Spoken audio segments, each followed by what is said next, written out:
नमो अरिहन्ताणं नमो सिद्धाणं नमो ऐरियाणं नमो वज्रायाणं नमो लोये सौवसाहूणम् स्वयं भुवायेन समुद्धितं जगत् जडत्प्रकूपे पतितं प्रमादतः आत्मतत्त्वप्रतिपादनोल्लसत् वचो गुणैरादिचिनः ससेव्यताम्। पंच परमेष्टि भगवान की जय। देवादिदेव श्री 1008 ऋषभ देव भगवान की जय। परम पूज्य आचार्य श्री पद्मनंदी जी महाराज की जय। परम पूज्य आचार्य श्री विद्यासागर जी महाराज की जय। द्वादशांग जिनवाणी माता की जय। स्वयंभू स्तुति के अंतर्गत विगत सप्ताह में हमने 20 तीर्थंकरों की स्तुति पढ़ी और 4 तीर्थंकर अब क्रमशः आज हम पढ़ने जा रहे हैं।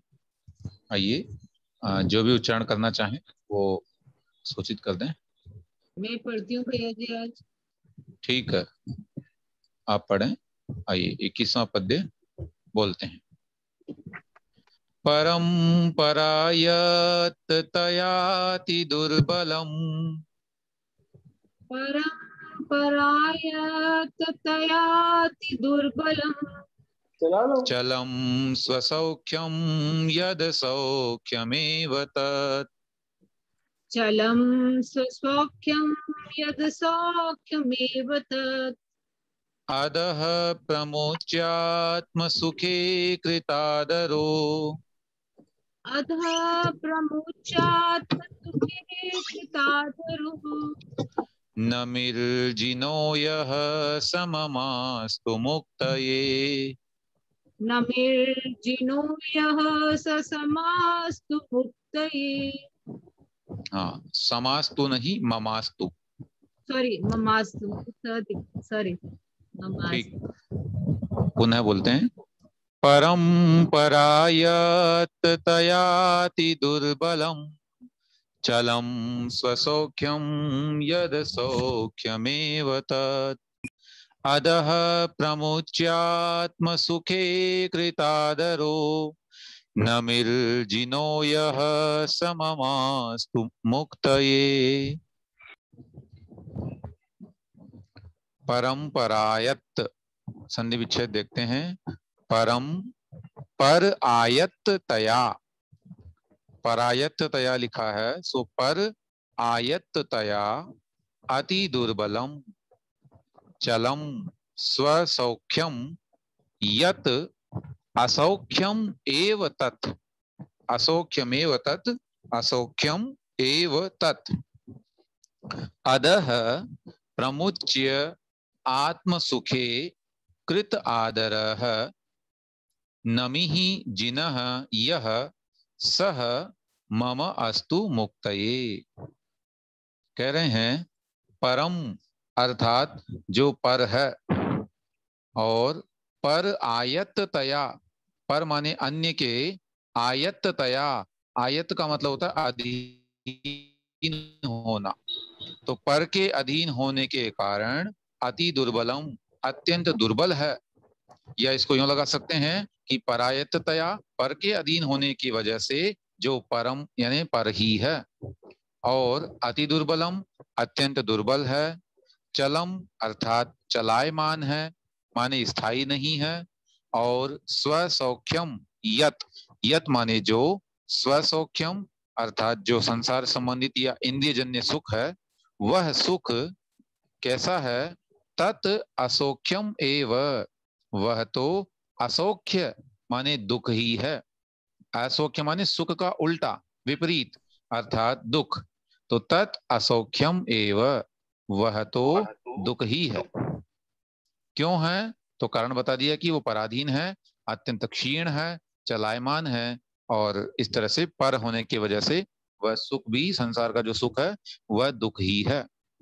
और अधः प्रमुच्य, उसको छोड़कर, संसार के सुख को छोड़कर, आत्म सुखे, आत्मा के सुख में, कृत आदरः, किया है आदर जिन्होंने, अर्थात आत्मा के सुख के प्रति जो आदर से युक्त हैं, आदर का मतलब है उसके प्रति पुरुषार्थ करने वाले हैं, ऐसे यह यानी जो नमी ही जिनः, अर्थात नमीनाथ भगवान है, सह मम मुक्तये अस्तु, वे मुझे मुक्ति के लिए होवें, अर्थात मुझे मुक्ति प्रदान करें।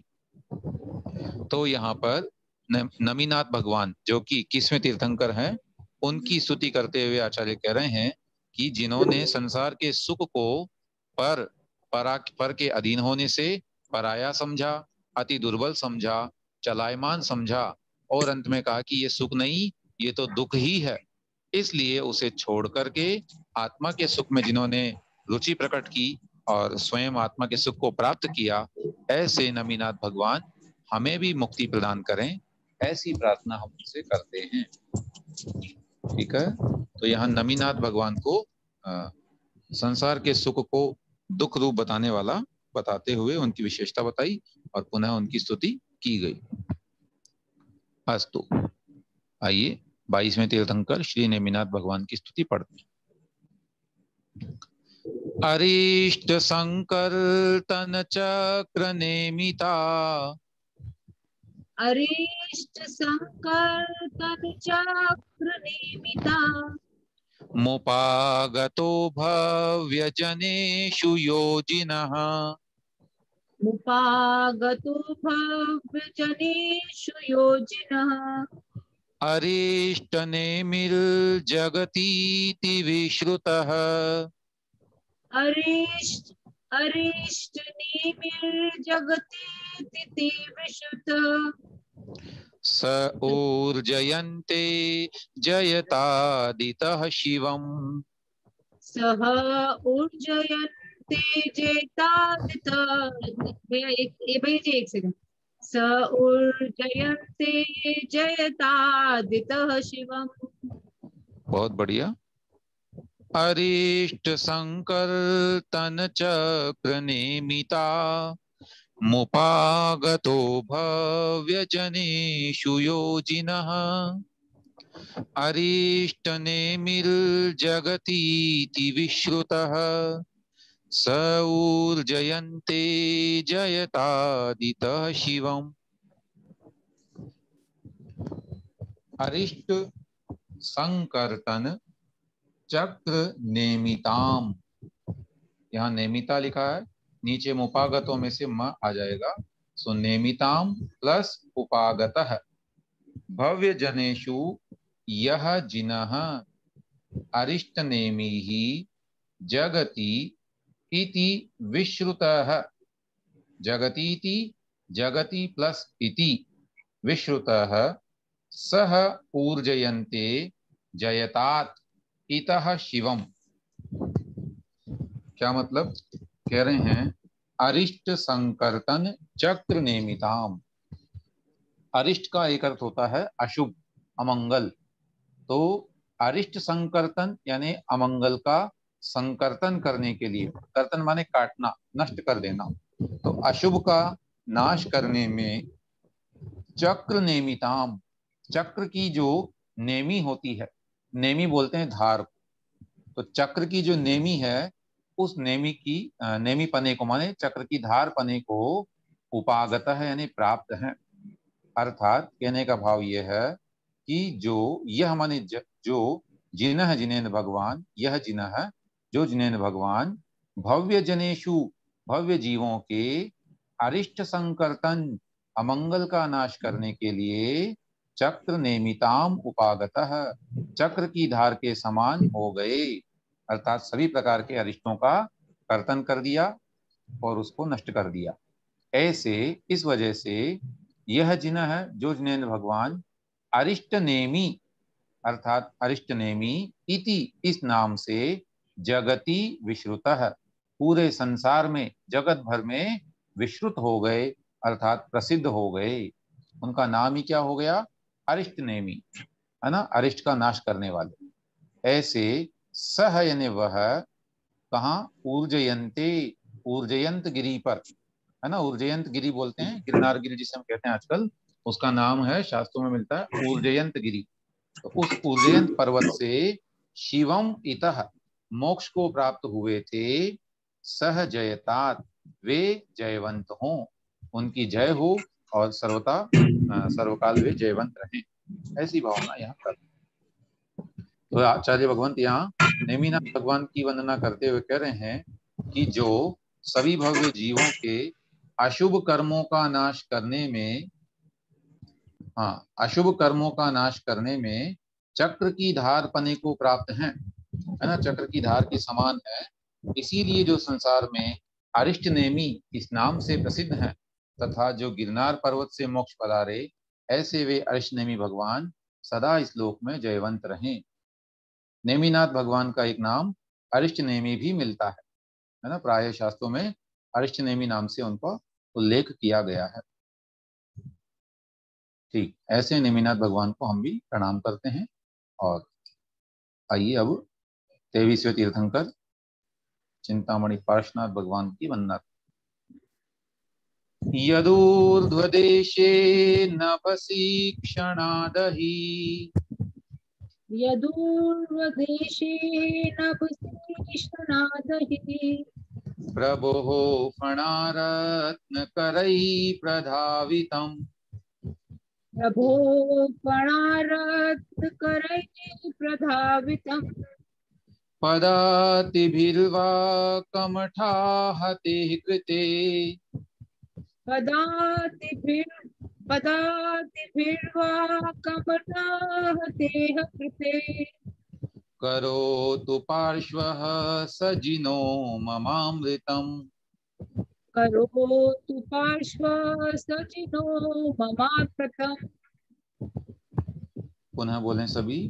यदूर्ध्वदेशे नभसि क्षणादहि, प्रभो फणारत्नकरैः प्रधावितम्, पदातिभिर्वा कमठाहते कृते, करोतु पार्श्वः सजिनो ममामृतम्।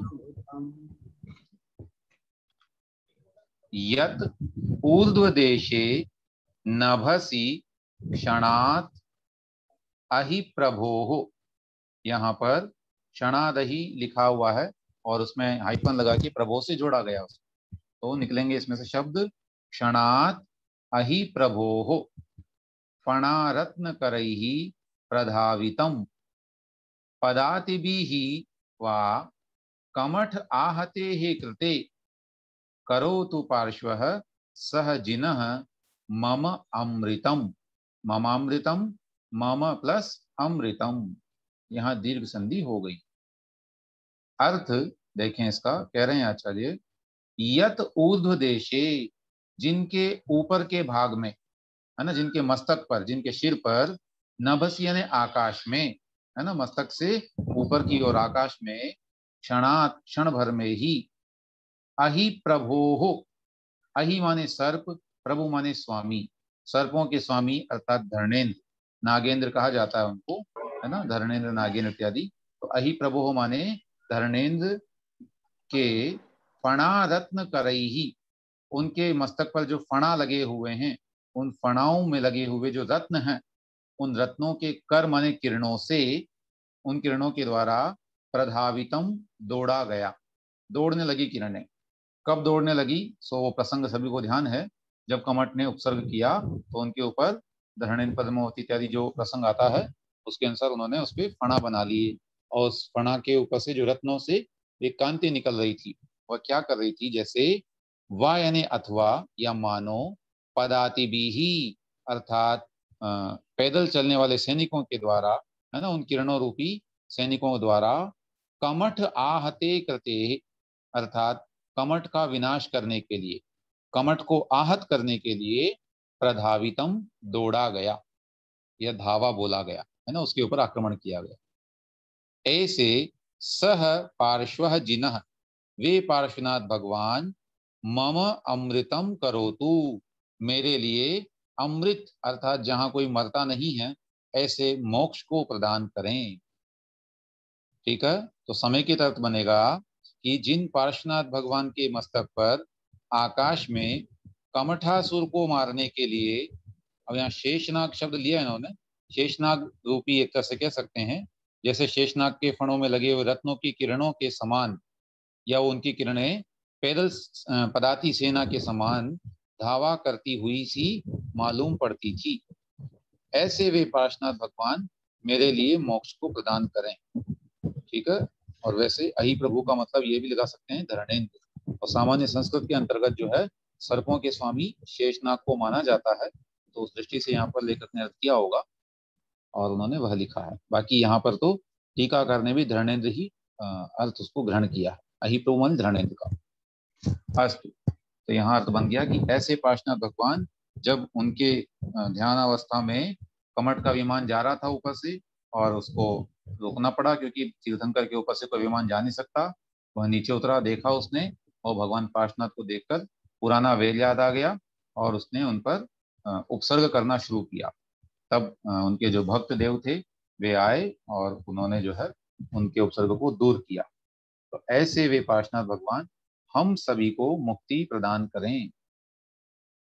चलिए आइए अंतिम तीर्थंकर भगवान महावीर स्वामी की स्तुति। त्रिलोक लोकेश्वरतां गतोऽपि यः त्रिलोक लोकेश्वरतां गतोऽपि यः स्वकीयकायेऽपि तथापि निःस्पृहः स्वकीयकायेऽपि यथापि निःस्पृहः सवर्धमानोऽन्त्यजिनो नताय मे सवर्धमानो तस्तयजिनो नताय मे ददातु मोक्षं मुनिपद्मनन्दिने। ददातु मोक्षं मुनिपद्मनन्दिने।